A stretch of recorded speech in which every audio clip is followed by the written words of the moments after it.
দাঁড়ান, পটল খেতে খেতে বিরক্ত হয়ে যাচ্ছেন বুঝি? আর বিরক্ত হবেন না।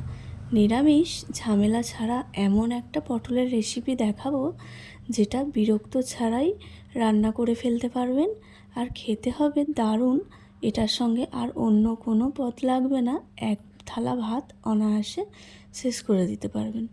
তবে সবথেকে আগে বলি, আমার চ্যানেল সুইটির কিচেন 006-এ সাবস্ক্রাইব করে পাশে থাকবেন যদি ভিডিওটা ভালো লেগে থাকে, আর একটা লাইক করে যাবেন। দেখুন, সর্বপ্রথম আমি এখানে একটু বড় বড় সাইজের 7টা পটল নিয়ে নিয়েছি।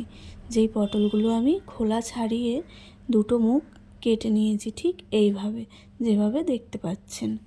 আপনারাও এইভাবে পরিষ্কার করে কেটে নিয়ে ধুয়ে নেবেন।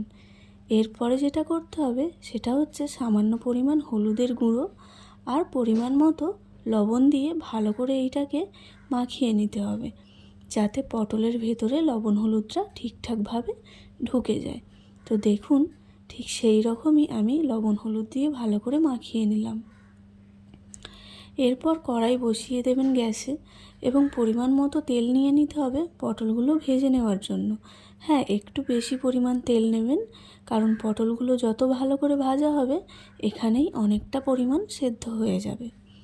দেখুন, আমি 4টে পটল প্রথমে দিয়ে দিয়েছি এবং ভালো করে লাল লাল করে ভেজে নিচ্ছি।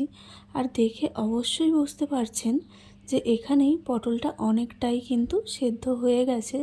কিন্তু এখনই আমি নামিয়ে নেব না, আর একটু ভেজে তারপর আমি একটা পাত্রে নামিয়ে নেব। ওদিকে তো পটলটা ভাজাই হচ্ছে, আর এদিকে মশলা বলতে আর কিছু না, ওই 1 চামচ মতো পোস্ত নিয়েছিলাম, ওটাই বেটে নিতে হবে। ওটা আমি বেটে নেব পটলটা ভাজা হতে হতে।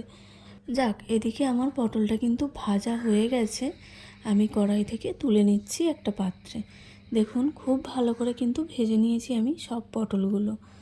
আর পটলগুলো ভাজতে ভাজতে এদিকে আমার মশলাটাও কিন্তু বাটা হয়ে গেছে। ওই আর কি, শুধু 1 চামচ পোস্তই নিয়েছিলাম, ব্যাস, আর কিছু না। আর ওই পটল ভাজায় কড়াইতে তেল ছিল, তাতে সামান্য পরিমাণ আর একটু তেল দিয়েছিলাম। চাইলে আপনারা নাও দিতে পারেন যদি বেশি পরিমাণ তেল থাকে। তাতে কয়েকটা দানা চিনি দিয়েছিলাম, আর সাথে একটা তেজপাতা দিয়ে একটু নাড়াচাড়া করে নিচ্ছিলাম। আর এদিকে পোস্ত বাটাটার সঙ্গে আমি একটু জল দিয়ে একটা সুন্দর পেস্ট তৈরি করে নেব। দেখতে থাকুন এই পেস্টের মধ্যে কি কি দিলাম। তো কিছুই না, বেসিক মশলা যেটা লাগে, সামান্য পরিমাণ লঙ্কার গুঁড়ো। হ্যাঁ, সামান্য পরিমাণই ব্যবহার করবেন, কারণ এই রান্নাটা ঝাল ঝাল হলে একদমই ভালো লাগবে না। আর পরিমাণ মতো হলুদের গুঁড়ো। যেহেতু পটলে একটু হলুদ মাখানো ছিল, সেক্ষেত্রে বেশি পরিমাণ হলুদ কিন্তু এখানে লাগবে না, সামান্য পরিমাণ হলুদ দিলেই যথেষ্ট। ওই পেস্টটা আমি কিন্তু ওই তেলের মধ্যে দিয়ে দিলাম। আমি শুকনোভাবে পোস্তটা দিলাম না, ওইটা একটা পেস্ট বানিয়ে নিয়ে দিলাম, যাতে করে পোস্তটা তেতো না হয়ে যায়। এরপর একটু ফুটিয়ে নিতে হবে এরকম করে, কারণ যেহেতু আমি পেস্ট বানিয়ে দিয়েছি, সেটা ফুটিয়ে নিলে তবে তেলটা ছাড়বে। আর তেলটা ছাড়লে এতে আবার পরিমাণ মতো জল দিয়ে দিতে হবে।